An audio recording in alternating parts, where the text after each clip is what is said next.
Okay, well, let's talk about the Nixon administration and its relationship with the press. What are when Nixon gets elected and he's got Spiro Agnew as vice president, was there a whole new tone of? It was a whole new tone, and it was a new era in the American presidency in this sense that while John Kennedy was our first television president, really, television existed before President Eisenhower, for all of his greatness, which I think was considerable, he was terrible on television. But President Kennedy was the first television president, but he only was president 1,000 days. President Johnson came in, wasn't good on television, didn't like television, was not fitted for television, tried his best thing. We didn't have presidential debates in 1964, as you know, as we'd had in 1960. What came with the Nixon presidency, and partly because President Nixon was a good student, particularly a good student of politics.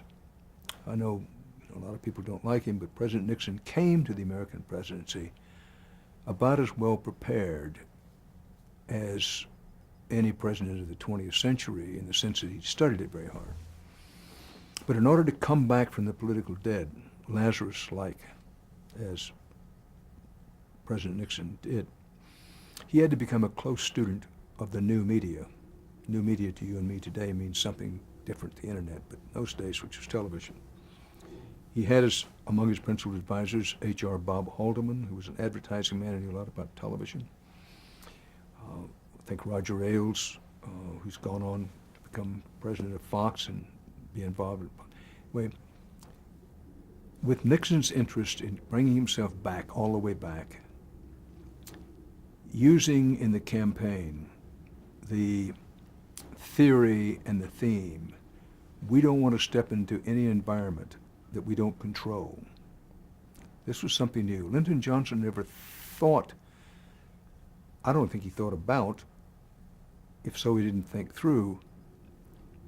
He was so visceral, whether one likes him or not or approves of it or not, he was so visceral, he really couldn't contain himself. He's going to be accessible.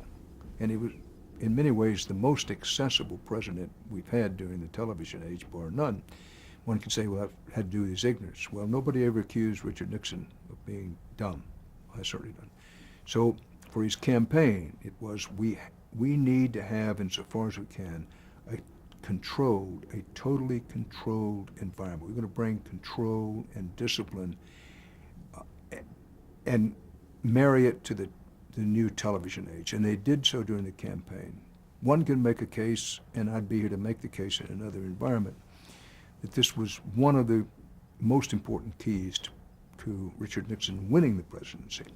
Well, having used this during the campaign,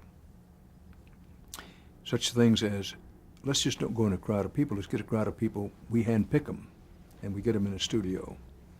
And we pretty much know what the questions are going to be, and we know what the answers are going to be.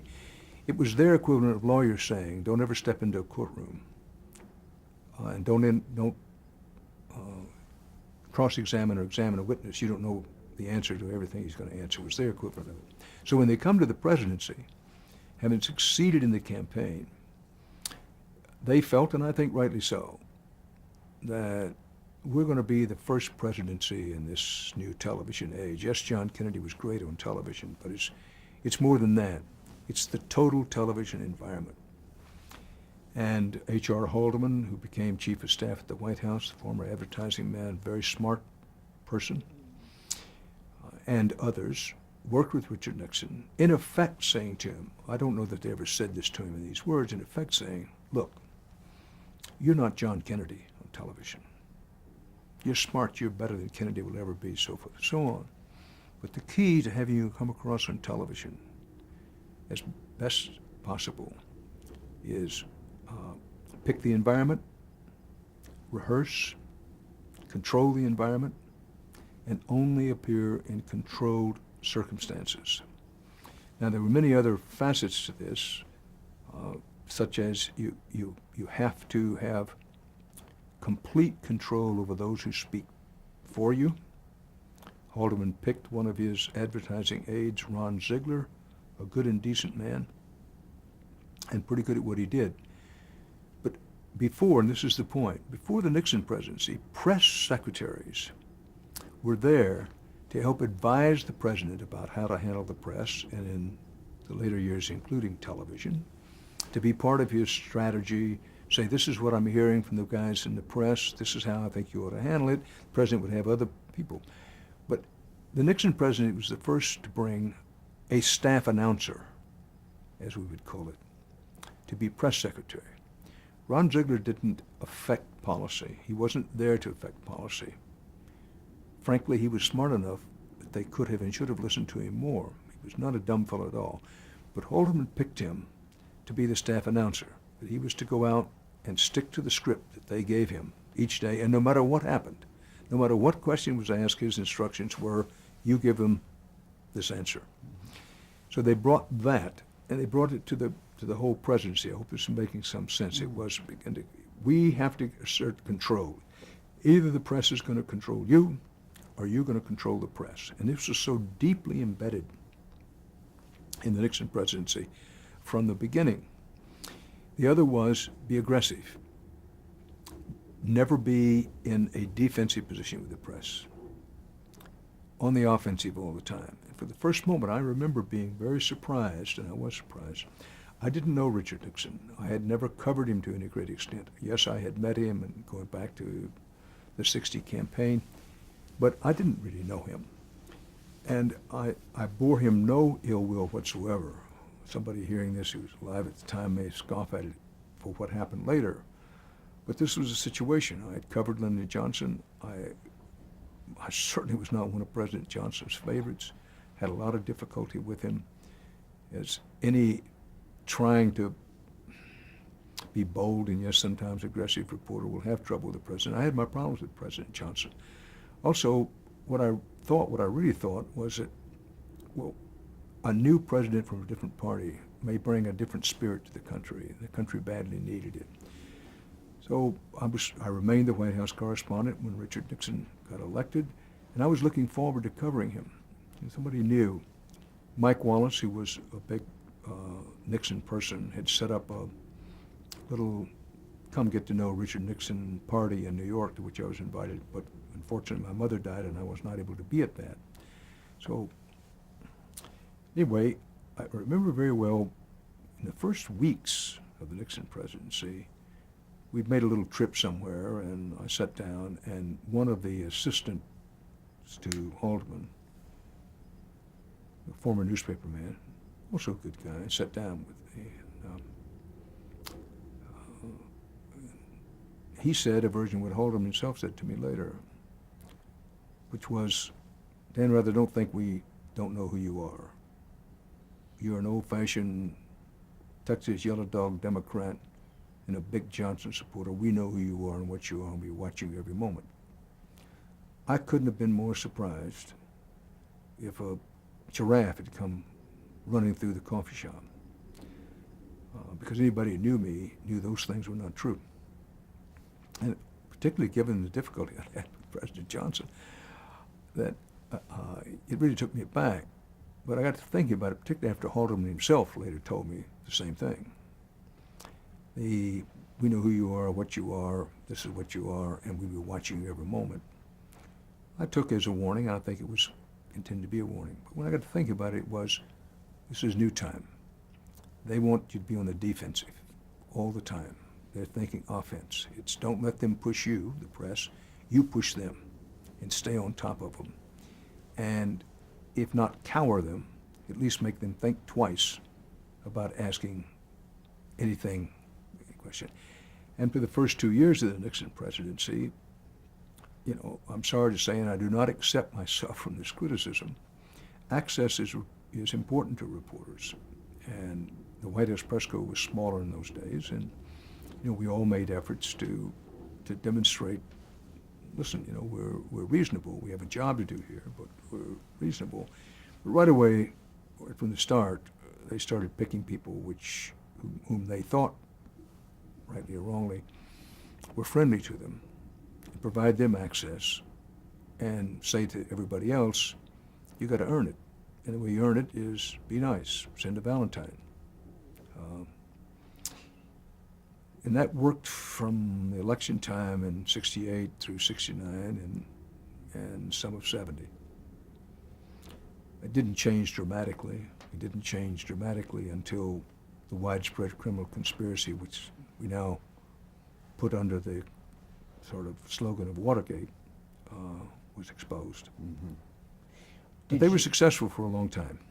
Did you have to change, which raises a question, I mean, it was a different, you say there's a complete change in the White House. Did you have to change your strategies for getting news? Did you feel shut off? Did you feel that you had to Well, do eventually I different- did. That my approach to covering the White House was my approach to covering every other story. That is, get up early, stay late, head down, tail up, work hard, call people, knock on doors, wear out shoe leather, and try to find out what's going on. Whether they're Democrat, Republican, mugwump, or what have you, that's the way you do it. And with the Nixon presidency, I say I thought it was a breath of fresh air. I welcomed a new presidency, hoping the best for the country. Even after it became very apparent that what they had told me, we know who you are and what you are and all of that, I just said, listen, I'll prove it to them. They will see. They won't always like what I'm going to put on the air, but they will see that accuracy and fairness, I won't give you the journalism creed, but that's the way I am, and I'll win them over, at least to thinking that I'd give them a fair shake. They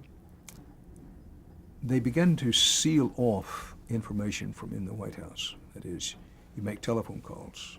In those days, I was well known, I think, for I'd try to make at least 50 telephone calls a day. As a reporter, sometimes it's short, well, you know, Joe, don't know anything. Thank you very much. Call you tomorrow. I'll call you next week, what have you. But it's very important for the White House correspondent to be able to reach people inside the White House. And I tried. For a long time, I couldn't get anybody on the phone. Once in a while, get somebody on the phone. Dr. Henry Kissinger was a notable exception. Heavens knows I was not one of his favorites, and he wasn't a very good source, but he would take calls from time to time, but not often. But at any rate, here's the point, that they, and as part of their aggressiveness, they not only wouldn't take calls, wouldn't give you anything inside, but then accuse you of not calling them. This was part of the, bump them hard. Now, any reporter worth his salt, and there were many reporters who were in basically the same situation that I was, what you do is you say, well, if they aren't going to tell me in the White House what's going on, then I have to find other ways. So I began to rededicate myself to developing sources in the Defense Department. I'd been in Vietnam. Some of the guys who were captains were now colonels, light colonels. Go to Capitol Hill. We had a great correspondent at Capitol Hill, and Roger Mudd, and I didn't report from Capitol Hill, but make contact because the Nixon people felt that they had such control of the whole apparatus, of the whole political apparatus, that if they didn't want you to know something, you weren't going to know it. Well, that spoke to their misunderstanding of the press, and particularly the Washington press, because there's so many people know so much in Washington. It's not what you know, it's who you know that knows, that you can contact. So begin to develop these outside sources, outside the White House, which John Ehrlichman in particular, he was one of the big two. Haldeman and Ehrlichman were the two major domos around President Nixon for a long while, with Dr. Kissinger for foreign policy. John Ehrlichman in particular, he told me so, I began to frustrate them and anger them. Then on the one hand, he'd say, you don't call us. I said, well, listen, I called 20 times over a period of 15 days, and I finally got the message, And he said, well, you're wrong a lot of the time. And once he said to me, he said, it's people. I said, what's wrong? He said, well, people believe you, and they shouldn't believe you. Mm-hmm. I said, well, in my business, if I'm wrong very often, people are not going to believe me. So if people believe me, we had that conversation. The point being that they couldn't seal it off. And my hope was, and to a degree, when I say it worked, to a degree, I'd find out things and, leave a message call and say, well, I recognize Mr. So-and-so is not in today as he hasn't been for the last 5 days, but let me tell you, on the CBS Evening News tonight, I'm going to report so-and-so, having developed it from sources someplace else. And if he wants to have something to say about it or put his oar in, he should call me back. And from time to time, they would call back. I want to emphasize, I'm not the only reporter to whom this happened. And I wasn't the best reporter at the White House. That everybody had their own ways. But that gives you some feel for the first Richard Nixon administration, 1968 to 72. Watergate was not on the front page. Nobody really knew about it at that point. Well, let's cut to, in fact, I want to ask you, you've doing a great job of kind of creating that first administration's atmosphere. At some point, Dan, you become sort of a personality vis-a-vis Nixon. In other words, you and Nixon get matched in the media. Yeah. I never when did intended for that to start? happen. I never intended that to happen, did but it that did start? happen. Yeah.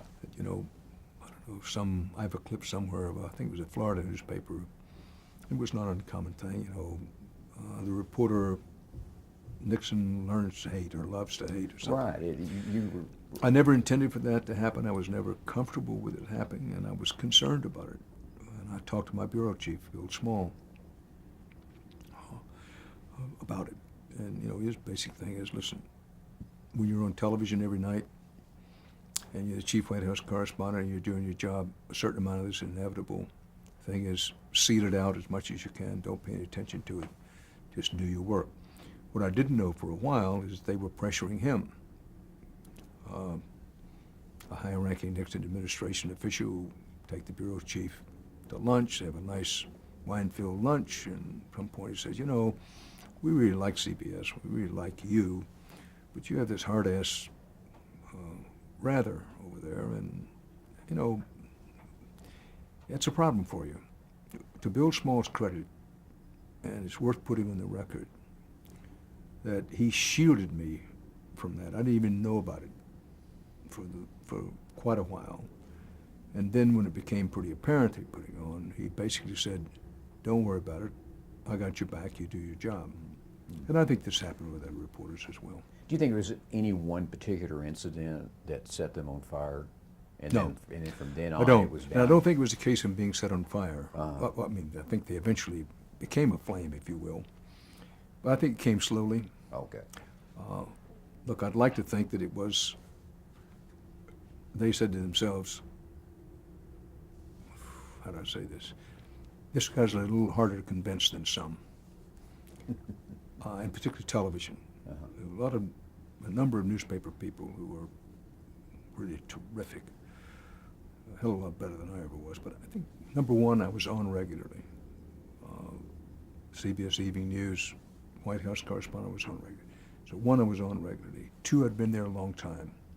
By the time they got there, I was already a pretty experienced White House television correspondent, and yes, maybe fairly well known. And then, you know, I tried my best for my banner to be, you know, I don't buy and I can't be bought. I'm here trying to be an honest broker of information. And their thing is that's not what they want, and understandable.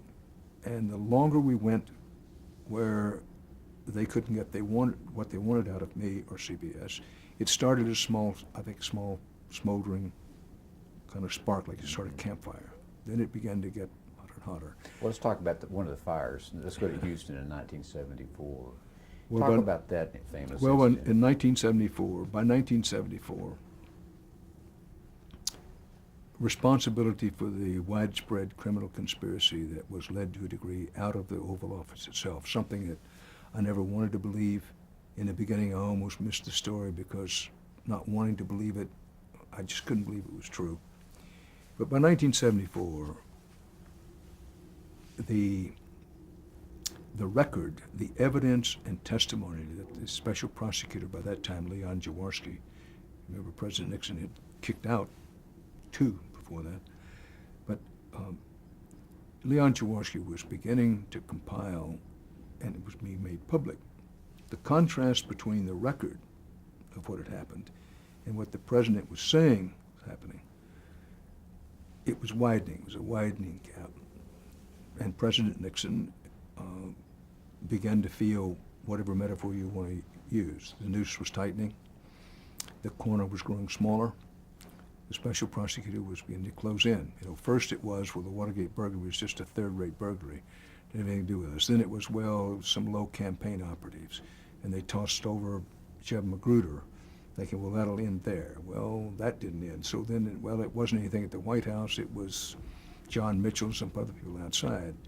But by this time in 1974, the president was also already at the point where he'd had to, by the way, Vice President Spiro Agnew had fallen aside well before that. Incredible that the Vice President of the United States was forced out under very clouded circumstances. But anyway, by 1974, even Haldeman and Ehrlichman had been in his desperate effort to keep throwing things over and people over the side to save the president.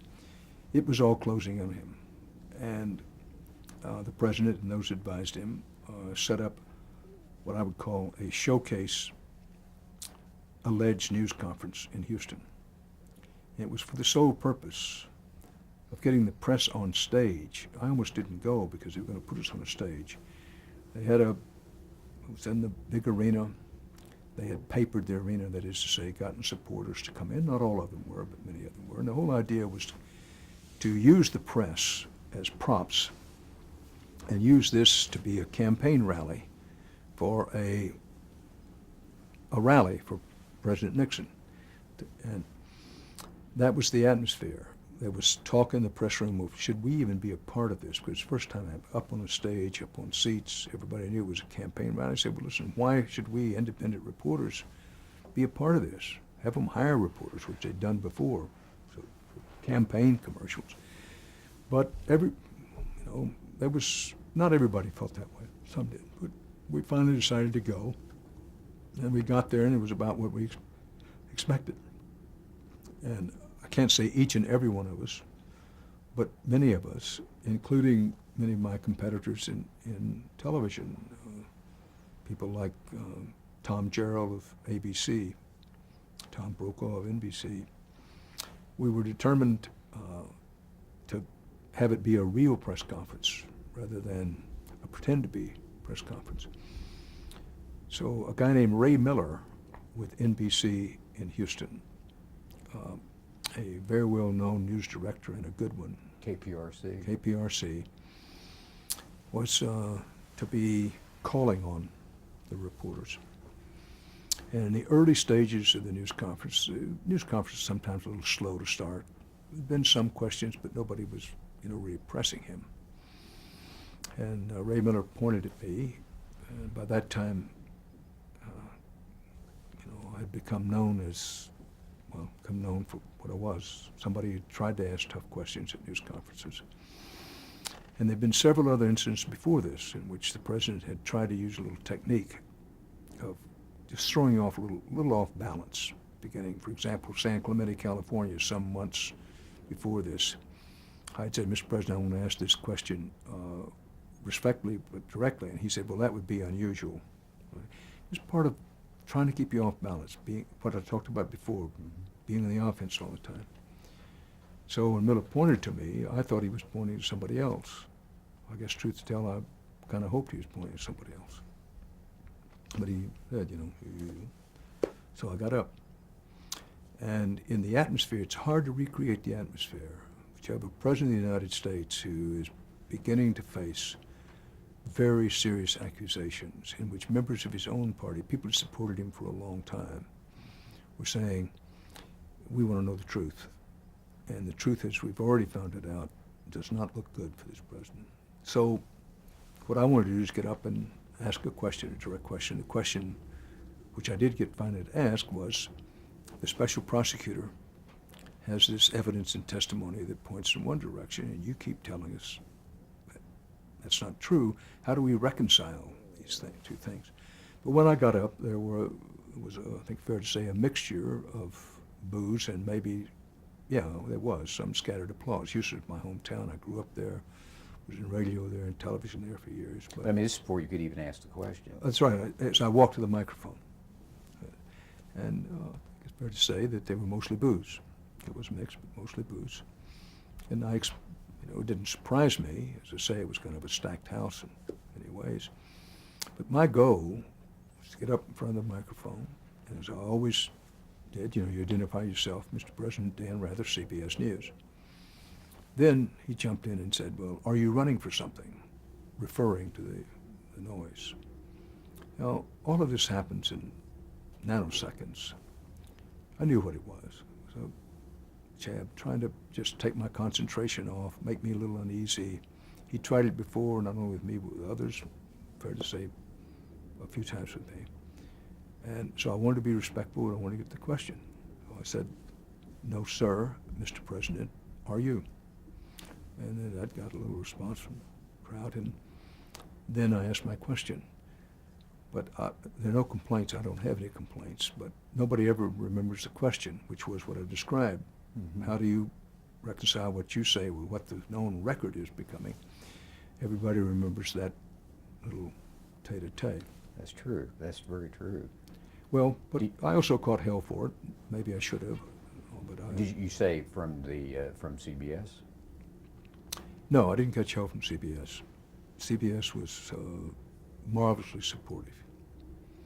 Not to say everybody in CBS agreed should have done it, but those who counted Dick Salant, who was the president of CBS News, Bill Small, who was my bureau chief, Bob Pierpoint, who worked with me as a White House correspondent.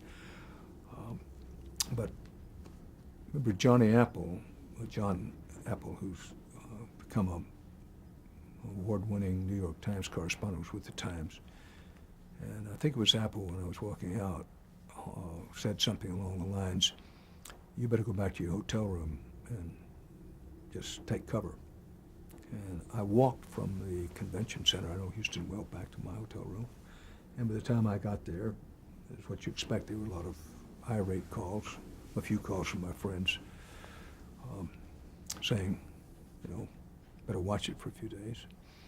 And there was some newspaper coverage of it the next day, which when I picked up the paper and saw that, I sort of groaned to myself because it's not what I wanted. Yes, television is egocentric. Yes, it's narcissistic. And yes, some of the time you're looking to get some notice in the press. But that was not one of those times. I was hoping that, well, maybe it'll just sort of evaporate. Well, it didn't. Well, let's talk about 60 Minutes. Okay. That comes out. That you joined 60 Minutes. So actually, this is probably a good time for a break. Okay, fair enough.